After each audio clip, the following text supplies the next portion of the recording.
Mga kalangga karong adlaw mag-general paspas ko.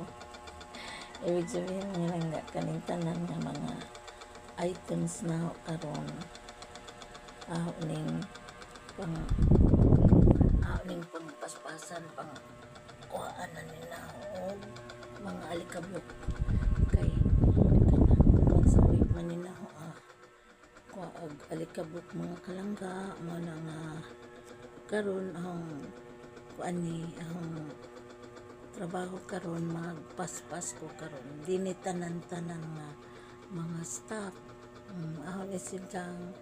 ahon silang pagahinluan aning akong mga stock mga langga.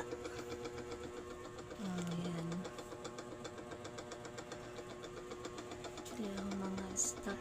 Ayan kini tanan nga langga balikwaan na ako mag-general ko ani tanan usa-usa dani kutin ni ang buhaton ron pati mga suok-suok sa akong mga eskalon nga gamay. Ayan mga kalangga ang trabaho karon mag-umpisa na ako.